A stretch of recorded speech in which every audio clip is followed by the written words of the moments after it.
ajaban, aneh kalau ada orang yang ngejar dunia sementara keberhasilan, kemungkinan orang berhasil ngejar dunia itu kan sifatnya waham, sesuatu yang tidak pasti. Itu pun orang terbirit-birit ngejarnya, dari subuh udah bangun, malam baru balik, kadang nginap keluar biar dapat sertifikasi misalnya, biar expert, dia tinggalin keluarganya, bininya, anaknya demi untuk dapat dunia. Nah kalau motifnya hanya sekedar dunia, sayang dan aneh. Sementara ada sesuatu yang udah pasti tapi orang nggak mau kejar. Akhirat kan sesuatu yang pasti, kematian sesuatu yang pasti datang, nggak dikejar juga pasti datang. Tapi orang tidak mempersiapkan untuk sesuatu yang pasti. Tapi untuk sesuatu yang tidak pasti, sesuatu yang masih probabilitas, kemungkinan orang kejar begitu seperti pastinya dia dapat.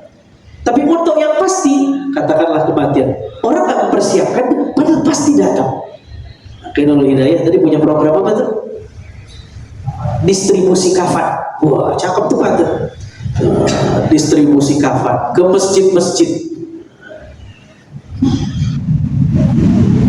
Itu pun ada kesan mistisnya.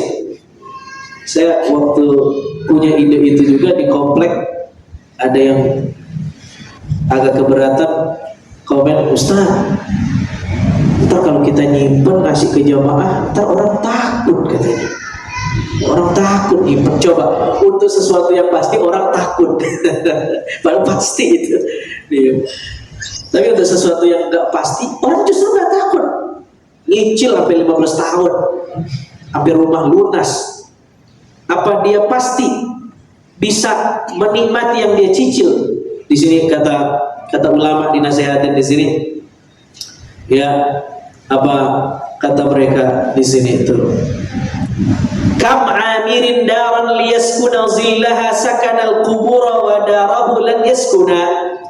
Berapa banyak orang yang lagi ngebangun rumah, dia punya cita-cita, punya ekspektasi, pengen tinggal di rumahnya, tapi ternyata rumah yang dia bangun belum selesai, dia udah tinggal nginep bukan di rumahnya yang dia bangun, tapi di kuburan, di wafat. Kata baik nasihatnya. Ya. Ini bukan berarti kita kagak boleh nyicil, boleh-boleh aja, itu mah terserah. Ini kan tentang mengkritik rohani. Ya.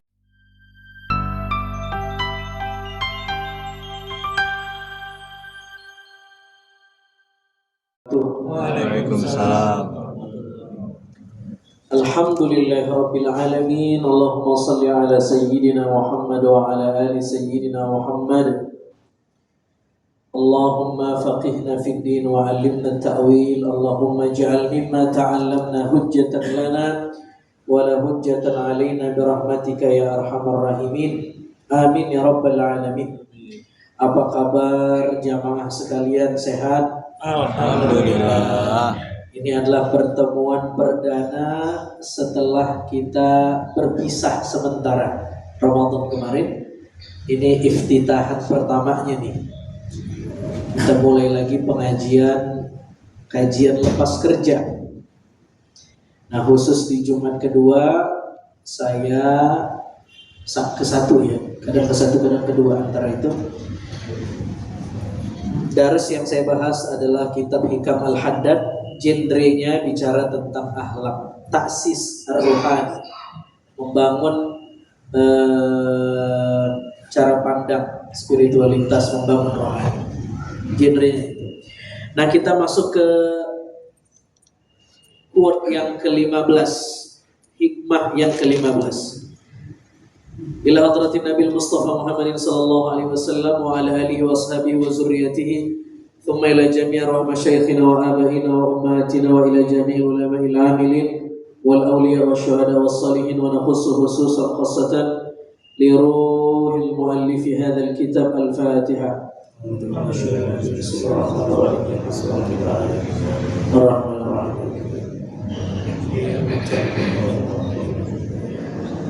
Qala radhiyallahu anhu ajaban liman yatlubud dunya wa huwa min tahsiliha ala wahmin wa minal intifa' bima hassalahu minha ala syakkin. wa min tarkiha wal khuruj minha ala yaqinin.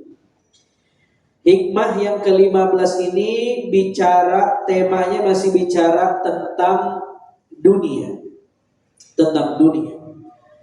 Ajaban liman yatlubud dunya wa huwa min tahsiliha ala wahmin. Pengarang kitab ini Imam Haddad memberi nasihat kepada kita dalam satu bait hikmahnya.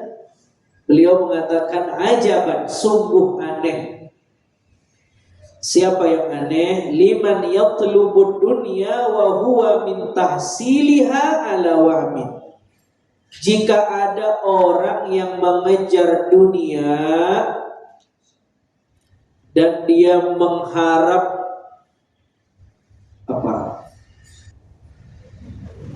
ajaban liman yatlubud dunya wa huwa min tahsiliha ala wahmin. Sungguh aneh orang yang mengejar dunia sementara potensi keberhasilan orang mendapatkan dunia itu sifatnya wahmin, probabilitas. Sesuatu yang ghair itlaq, bukan sesuatu yang pasti. Waham, artinya waham itu bukan sesuatu yang pasti, sesuatu yang boleh jadi berhasil, boleh jadi tidak, tetapi mengejar sesuatu yang tidak pasti, sesuatu yang sifatnya probabilitas, kemungkinan orang begitu mengejar. Aneh. Sementara ada sesuatu yang pasti datang, orang tidak mau kejar. Tapi saya ingin disclaimer dulu Bapak-bapak, mungkin ada jamaah yang baru datang, yang baru ketemu, yang baru hadir di majelis ini. Saya selalu disclaimer di awal-awal pengajian bahwa kitab yang kita kaji ini genrenya adalah akhlak, membangun rohani. Mesti karena dia membangun rohani, isinya adalah otokritik, mengkritik rohani. Mengkritik rohani. Maka yang dikritik dunia, tapi bukan, pengarang kitab ini bukan menyuruh kita riset dari kerja, tinggalin kerjaan, itikaf aja di Nurul Hidayah. Enggak kesana arahnya. Kerja mah tetap, cari duit harus lebih ngoyo daripada orang yang kagak ngaji.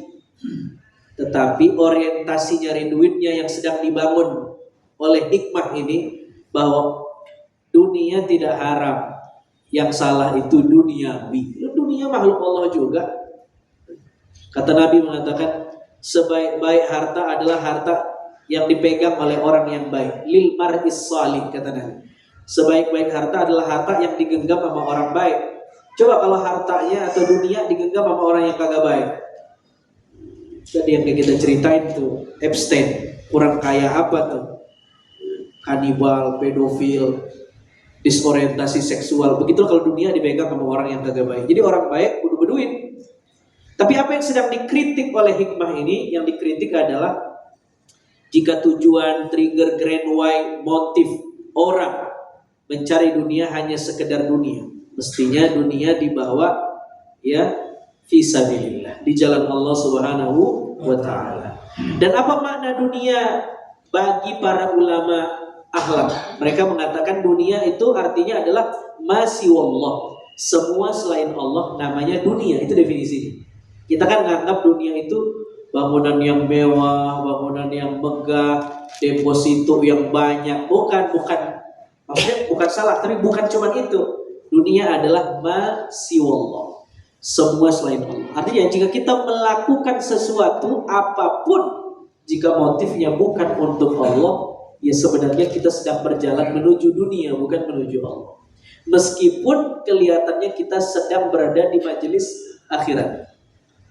Katakanlah ada orang yang datang ke pengajian, kan pengajian kurang akhirat apa tuh Pak? Ya, bicaranya Quran sama hadis, kan akhirat banget. Tetapi jika orang ngaji duduk motifnya bukan untuk Allah, tapi buat selain Allah, namanya dunia. Gitu ya. Ini soal definisi mesti tiris nih. Kita nganggap kita udah akhirat banget. Oh ternyata kita masih dunia juga. Iya, masih dunia juga. Jadi yang dikritik sebenarnya soal orientasinya, bukan soal dunia sebagai sesuatu yang berkah dan halal untuk dicari. Nah, beliau mengatakan ini lagi-lagi tentang otokritik. Beliau mengatakan, ajaban, aneh kalau ada orang yang ngejar dunia sementara keberhasilan, kemungkinan orang berhasil ngejar dunia itu kan sifatnya waham, sesuatu yang tidak pasti. Itu pun orang terbirit-birit ngejarnya, dari subuh udah bangun, malam baru balik, kadang nginap keluar biar dapat sertifikasi misalnya, biar expert dia tinggalin keluarganya, bininya, anaknya demi untuk dapat dunia. Nah, kalau motifnya hanya sekedar dunia, sayang dan aneh. Sementara ada sesuatu yang udah pasti tapi orang gak mau kejar. Akhirat kan sesuatu yang pasti, kematian sesuatu yang pasti datang, nggak dikejar juga pasti datang. Tapi orang tidak mempersiapkan untuk sesuatu yang pasti. Tapi untuk sesuatu yang tidak pasti, sesuatu yang masih probabilitas, kemungkinan orang ngejar begitu seperti pastinya dia dapat. Tapi untuk yang pasti, katakanlah kematian, orang nggak mempersiapkan, padahal pasti datang. Nurul Hidayah tadi punya program apa tuh? Distribusi kafan. Wah, cakep tuh Pak tuh. Distribusi kafan ke masjid-masjid. Itu pun ada kesan mistisnya. Saya waktu punya ide itu juga di komplek, ada yang agak keberatan komen, Ustaz, ntar kalau kita nyimpen ngasih ke jamaah, ntar orang takut katanya. Orang takut nyimpen. Coba, untuk sesuatu yang pasti orang takut. Padahal pasti itu. Tapi untuk sesuatu yang gak pasti, orang justru gak takut. Nyicil sampai 15 tahun, sampai rumah lunas. Apa dia pasti bisa menikmati yang dia cicil? Di sini kata ulama dinasehatin di sini. Ya, apa kata mereka di sini itu? Kam amirin daran liyaskuna zillaha sakanal qubura wa darahu lan yaskuna. Berapa banyak orang yang lagi ngebangun rumah, dia punya cita-cita, punya ekspektasi, pengen tinggal di rumahnya. Tapi ternyata rumah yang dia bangun belum selesai, dia udah tinggal nginep bukan di rumahnya yang dia bangun, tapi di kuburan, di wafat. Kata baik nasihatnya. Ya. Ini bukan berarti kita kagak boleh nyicil, boleh-boleh aja, itu mah terserah. Ini kan tentang mengkritik rohani. Ya.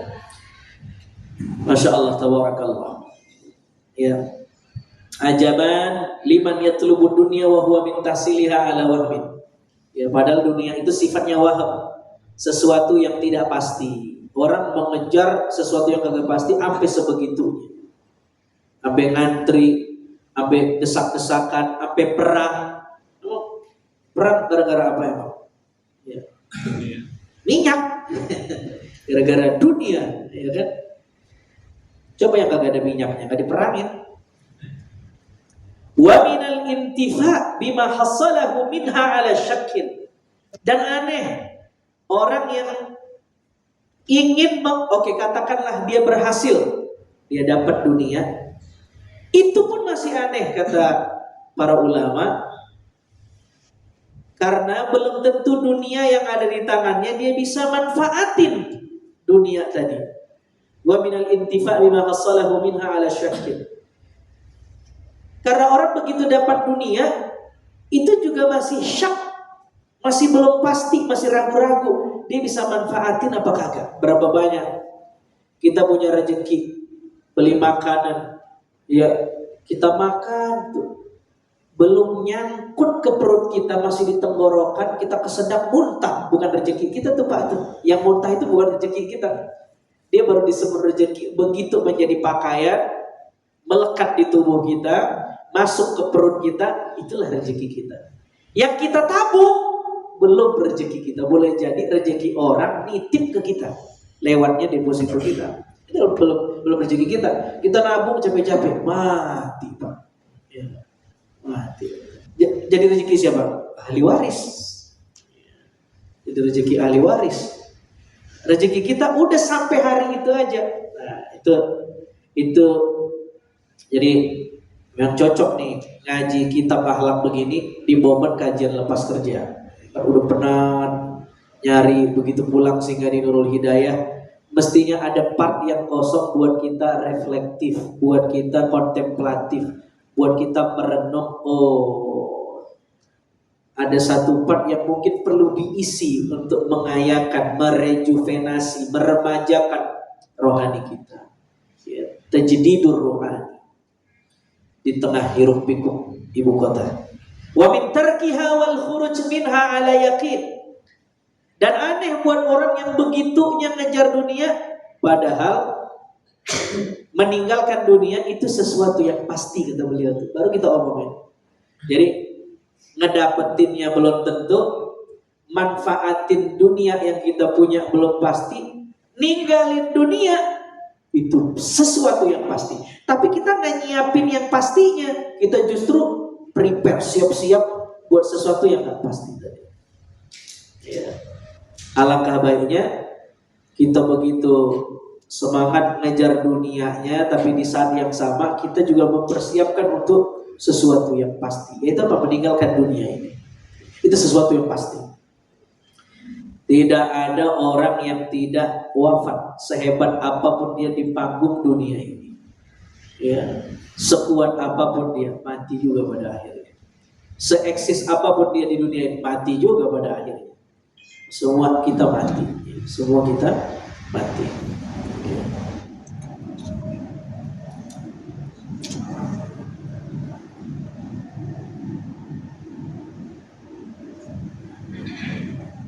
Sebagaimana dikatakan dalam surah Al-Anbiya, Allah mengatakan, "Wa ma ja'alna li basharin min qablika al-khulda", wahai Nabi Muhammad, tidak ada yang kami jadikan kekal sebelum engkau, kata Allah. Afa in mitta fahumul khalidun. Jika jika engkau saja kekasih kami tidak kekal, apalagi yang bukan kekasih kami selain engkau. Jadi Allah mengatakan tidak ada manusia sebelum Nabi Muhammad yang kekal. Termasuk Nabi Muhammad wafat. Ya, padahal kekasih Allah Subhanahu wa taala. Tetapi dikatakan di sini betapa banyak orang yang begitu candu, terpedaya dengan dunia sampai mereka saling sengketa, saling membunuh, saling melukai. Apa sebabnya? Sya'nuhum, kata beliau, ghaflatul maut wa tulul amal. Penyebabnya dua. Yang pertama, mereka tidak punya kesadaran tentang eskatologis, tidak punya kesadaran tentang kematian. Tidak punya kesadaran tentang kematian. Yang kedua, tulul amal, panjang angan-angan. Jadi, kenapa manusia ngejar dunia sampai saling bunuh? Penyebabnya dua. Yang pertama, ghaflatul maut, dia tidak punya kesadaran tentang kematian, sehingga dia candu, lupa tentang tujuan dia hidup di dunia. Yang kedua, tulul amal, panjang angan-angannya. Panjang angan-angannya. Maka berkata Imam Al-Hasan, apa kata Imam Hasan al-Basri? Lamma khalaqallahu Adama wa dzurriyyatahu, ketika Allah nyiptain Nabi Adam dan keturunannya, maka qalatil malaikah, malaikat ngomong begini, ya Allah, innal arda la tasa'uhum, pasti dunia kagak bakal cukup buat manusia, karena engkau akan menciptakan manusia, dan manusia itu khalifah. Khalifah artinya makhluk yang reproduktif, terus punya keturunan, beranak pinak. Coba segede apapun dunia, kalau terus beranak gak bakal muat dunia, kata malaikat. Lalu Allah mengatakan, apa kata Allah Subhanahu wa taala? Inni ja'ilun mauta, dunia akan muat. Caranya bagaimana? Saya akan ciptakan satu sistem yang namanya kematian, maka ada mati. Kalau kagak ada mati, dunia kagak muat, Pak. Kalau kagak ada mati, dunia kagak muat. Maka diciptakan oleh Allah satu sistem namanya kematian. Masalahnya sistem yang diciptain nama Allah ini diambil alih sama manusia yang rakus. Dia perang, dia ngebom orang, dia ngejajah orang. Itu kan sistem mati punya Allah. Dia tanemin virus, ya.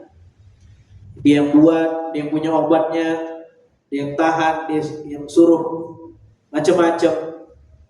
Alasannya depopulasi gitu, supaya dunia lebih hening, tidak terlalu sumpek. Oke, Tuhan dia.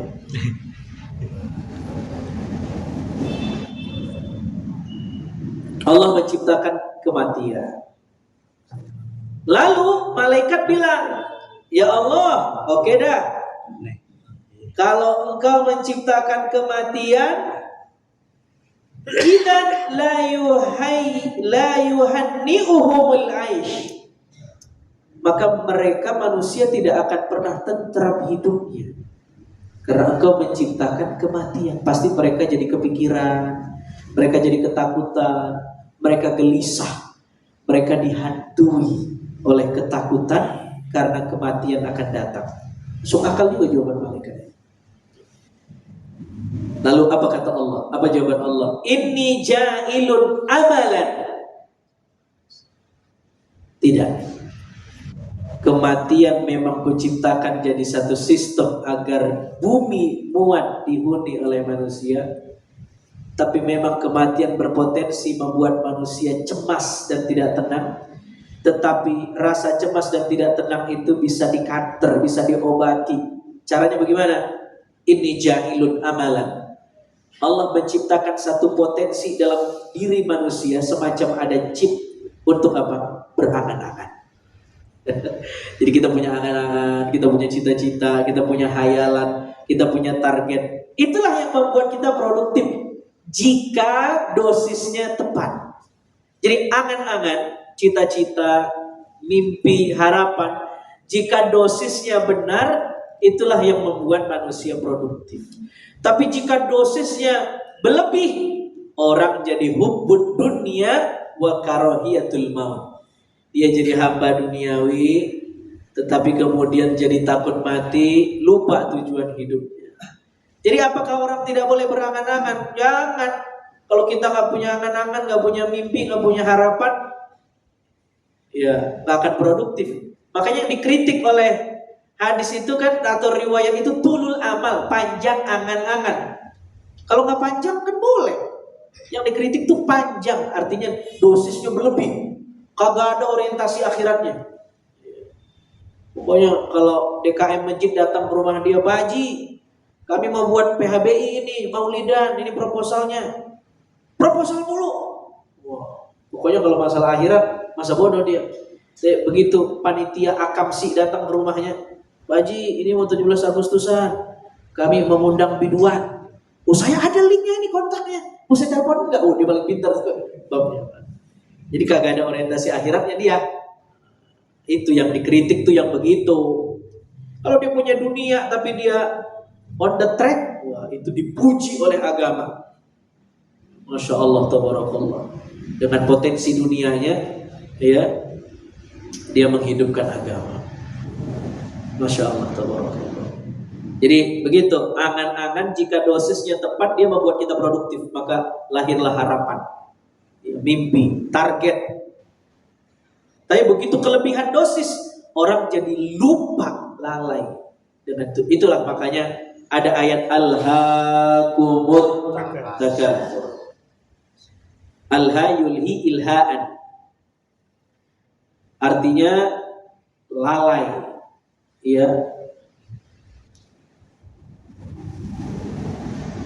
Kata Al-Quran, berbanyak-banyak itu berpotensi melalaikan. Bukan tidak boleh berbanyak-banyak, boleh, tapi memang punya potensi melalaikan. Hatta zurtumul maqabir. Orang baru sadar ketika dia masuk kubur, baru dia bilang, apain aja saya ya di dunia, gitu.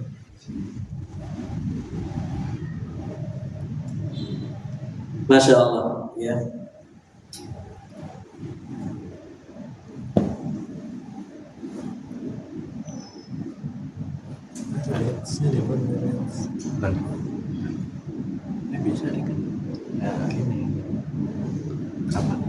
Nah, sekarang kita lanjut ke hikmah berikutnya.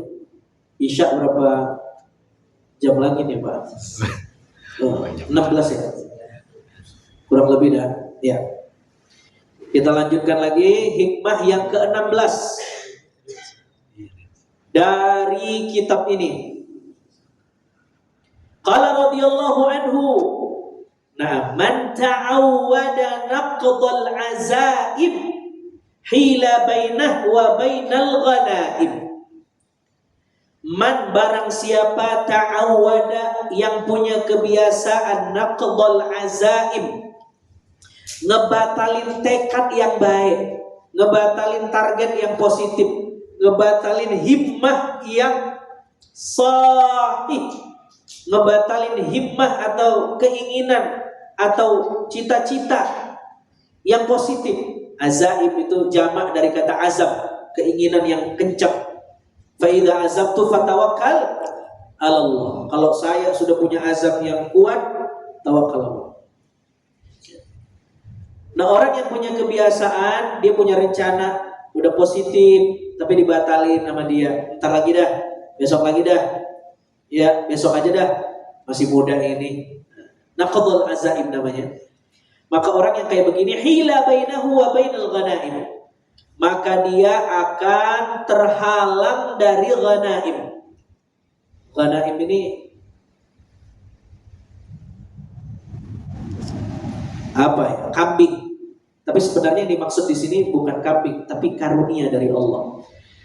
Kenapa disebut ghanaim? Orang kan kalau berperang dia dapat ghanimah katanya tuh, harta rampasan perang, ya, bonus ghanimah tuh. Kenapa disebut ghanaim? Karena sebenarnya orang yang punya keinginan yang positif, kan dia sedang berperang melawan egonya. Ego kita ini kan gak suka Pak untuk melakukan kebaikan. Jadi dalam diri kita ini, kata Imam Junaid al-Baghdadi, ada 3 bisikan. Ada yang disebut dengan al-khawatir asyahwaniyah, bisikan yang bersifat syahwani. Nah, bisikan ini, jadi mungkin kalau kita belajar psikologi, saya tidak tahu ya, apa yang mempengaruhi orang melakukan sesuatu. Mungkin dalam teori psikologi punya jawaban tersendiri, ada faktor lingkungan dan lain-lain. Tapi dalam teori akhlak, mereka mengatakan kenapa orang melakukan A atau B, ke kanan atau ke kiri, salah atau baik atau buruk, karena faktor bisikan. Al-khawatir, kata ulama akhlak. Nah, bisikan ini dalam diri kita ada 3. Yang pertama al-khawatir asyahwani, kata mereka. Al-khawatir asyahwani ini dibagi 2. Ada syahwah jasmani, ada syahwah nafsani. Syahwah jasmani, Allah sudah membuat natur alamiah, ada khawatir itu. Ya. Ada lagi yang kedua namanya khawatir nafsani, ego, pride. Dignity kita, harga diri kita. Ini juga natur. Orang punya sifat marah, orang punya sifat memiliki, itu natur. Jika kita tidak punya sifat marah, tidak punya sifat memiliki, hilang kemanusiaan kita. Seorang bini ditowel sama orang lain, kata lakinya, towel aja lagi yang lebih kencang. Maka itu pelawak lakinya, kudunya marah. Jadi marah itu positif jika dalam kapasitas syariat. Dan dia wajib marah, cemburu namanya. Justru kalau dia punya bini kagak nutup aurat dan tidak cemburu, masalah kan. Nah, cemburu dalam syariat itu terpuji. Nah, itu namanya al-khawatir atau syahwah apa tadi? Nafsani, ego. Ego itu positif jika dosisnya tepat. Jika tidak tepat, barulah dia merasa lebih baik dari orang, merasa lebih orang dari orang, yang lain bukan orang, dia doang yang orang. Egonya tinggi. Nah, itu mulai penyakit, namanya penyakit hati. Ujub, sombong dan lain-lain. Itu yang kedua. Lalu kemudian ada al-khawatir asyaitani, bisikan dari setan. Ciri-cirinya 2 biasanya. Ya, bisikannya selalu membuat kita membelakangi perintah agama. Yang kedua, akal kita disusupi sama setan untuk ngebenarin yang kita buat meskipun yang kita lakukan kagak benar. Kata akal kita, ya masuk akal sih, wajar sih. Itu kerjaan setan. Ya, memvalidasi sesuatu yang kagak benar hingga jadi benar. Disitulah orang pinter, meskipun dia pinter belum tentu benar. Kalau akalnya disusupin sama setan, akalnya justru memvalidasi perilaku yang tidak benar. Malah didalilin sama dia. Bahaya tuh. Nauzubillah. Gimana cara ngeportalnya? Zikrullah. Innal ladzina taqaw idza massahum ta'ifun minasyaitan tadzakkaru fa idza hum mubsirun. Orang-orang beriman dan bertakwa jika dia digoda, disusupin sama setan, dia segera mengingat Allah. Setelah dia mengingat Allah, dia baru ngeh betapa yang dia lakukan salah, atau dia sedang digoda oleh setan supaya jadi ikut melakukan kesalahan. Yang terakhir baru al-khawatir ar-rabbani, bisikan dari Tuhan. Kita menyebut bahasa yang populernya adalah hidayah. Hidayah itu kan dari Allah, sautul haq. Ciri-cirinya kata Imam Junaid al-Baghdadi ada dua. Yang pertama, dia selalu membisiki kita untuk selaras dengan agama. Yang kedua, kita malas melakukannya. Jadi kalau ada bisikan, isinya baik, tapi kita malas ngejalaninnya, itu justru dari Allah Subhanahu wa Ta'ala. Tapi kalau kita ringan ngelakuinnya, bahkan bernafsu melakukannya, meskipun isinya akhirat, ngaji nggak bernafsu banget saya ya, dilihat, saya kok nafsu banget pagi ini ke masjid ya, ketemu orang-orang, dilihat, ternyata dia sambutan caleg. Gitu. Contoh. Ini kan tentang kritik rohani. Memang begitu. Man ta'awwada naqdal azaim. Nah, kita kalau dapat bisikan yang baik-baik, bisikan dari Allah, hidayah, sambut bisikan itu, jadiin azam, jadiin himmah, jadiin tekad. Dan jangan dinaqdal azaim, jangan dientar-entar. Kalau ada bisikan yang baik, jalanin. Itu berat tuh Pak ya, berat itu. Coba berat itu. Ya, kita dari niat dari rumah pengen ngaji, sampai di majelis ketemu teman gibah misalnya, kan tuh berat itu, berat banget itu. Ya. Terus dalam hati kita, udah kagak apa-apa dah terakhir ini, besok kagak. Itu naqdal azaim namanya. Padahal kita udah punya azam dari rumah, gua ngaji. Sampai di majelis diajak ngegibah, kita resep tuh omongan, itu naqdal azaim. Atau kita pengen bangun tahajud, ntar aja dah. Udah bangun. Kadang-kadang kalau niat kita kenceng Pak, kita bangun tuh malam tuh. Ya. Udah bangun, ya, masuk kamar mandi, buka keran, iya, buang air kecil Pak, besok tidur lagi dia. Naqdal azaim. Pengen berubah, saya tobat dah kapok, saya udah capek buat maksiat, saya tobat dah. Tobat, iya. Tobat 3 minggu. Habis itu udah kagak apa-apa dah, kali-kali. Biasanya kan tiap hari berdosa, ini 3 minggu sekali kan udah lumayan tuh katanya. Itu naqdal azaim tuh. Ya, dia udah punya azab tapi ya di cancel sama dia. Bentar aja dah. Nah, kalau kita ngebiasain perilaku kayak begini, naqdul azaim ini, maka apa ukubahnya? Apa efek sampingnya? Apa hukuman spiritualnya? Hila bainah wa bainal ghanaim. Kita kagak dapat benefit dari Allah. Apa benefit itu? Maknanya adalah ar-rabbaniyah. Ghanaim di sini diinterpretasiin, diterjemahin sama pengarang kitab ini, maknanya adalah ar-rabbaniyah. Kita kagak dapat Allahnya. Kita cuma dapat bisikannya, tapi kita nggak dapat Allahnya. Kita nggak dapat Allahnya. Padahal Allah udah kasih kompas.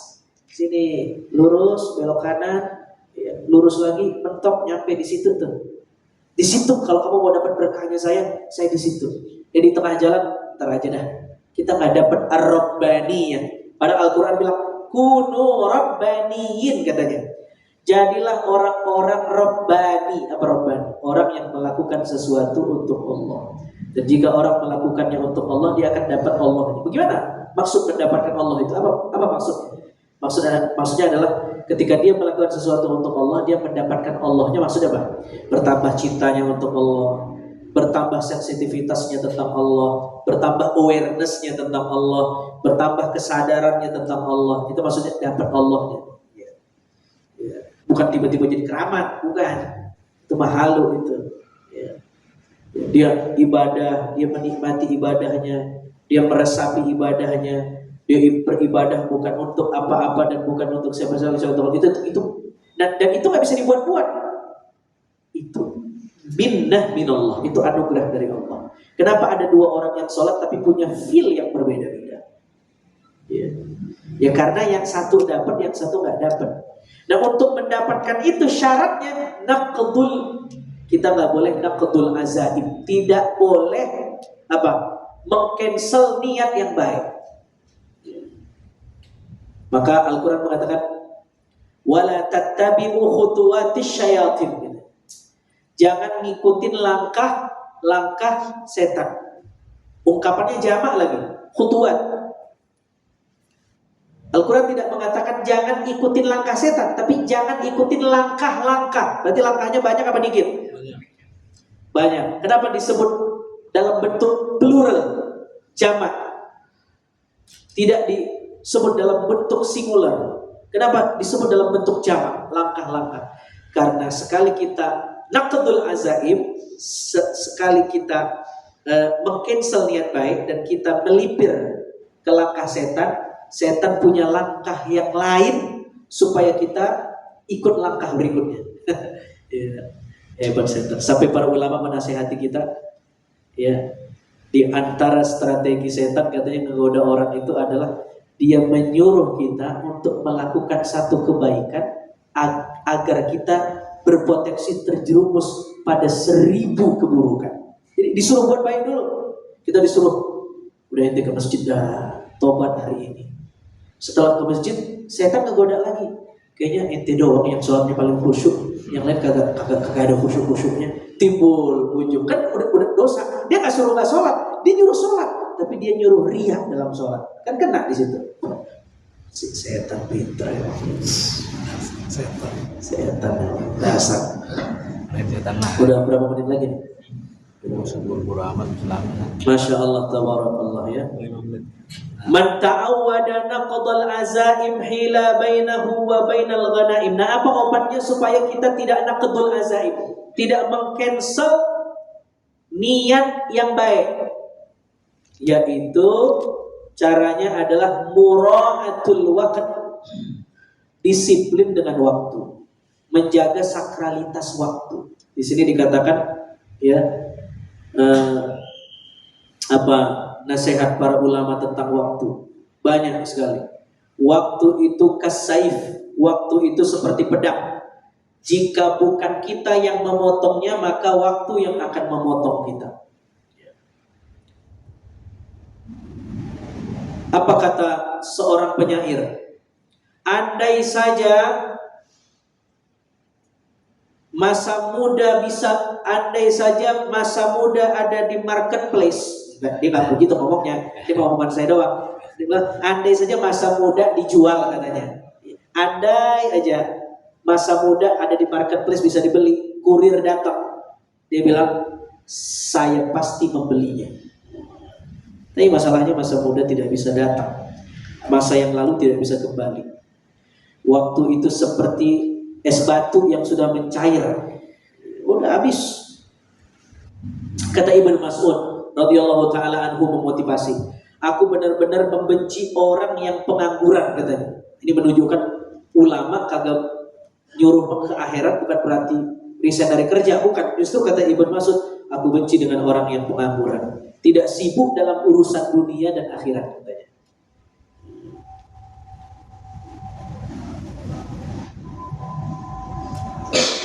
Sudah ya Pak? Itu apa? Agak cepetan tuh. Kayaknya setelan buka Ramadan nih. Ada pertanyaan sampai di sini? Ada pertanyaan? Hasan Al-Basri rahimahullah rahmatul abrar mengatakan, waspadalah terhadap menunda-nunda, karena kita hidup pada hari ini bukan hari esok. Jika esok masih ada untuk kita, maka jadilah pada hari esok seperti kita pada hari ini. Jika hari esok tidak ada lagi, maka kita tidak akan menyesal atas kelalaian hari ini. Intinya ulama mengajarkan tentang ilmu al-an. Mereka menyebutnya al-an. Apa al-an itu? Kini dan di sini. Al-an itu maksudnya adalah sekarang. Jika orang sadar setiap detik sekarang, dia tidak akan mungkin melalaikan satu detik pun. Maka Nabi mengatakan, la tasubud dahr, jangan mengutuk detik, kata Nabi. Jangan mengutuk waktu. Fa innallaha huwad dahr, karena Allah adalah waktu. Apa maksud Allah adalah waktu? Yang punya waktu itu Allah. Kalau kita mengutuk waktu, kita mengutuk Allah. Pagi-pagi bangun, aduh ngapa sih pagi ini? Oh, itu kata Nabi, orang yang mengutuk di pagi hari takdirnya, sama artinya dia mengutuk Tuhan, mengutuk Allah sebagai Tuhannya. Seolah-olah dia nggak senang kalau Allah itu jadi Tuhan. Kata Nabi SAW. Betapa sakral waktu itu. Ada pertanyaan?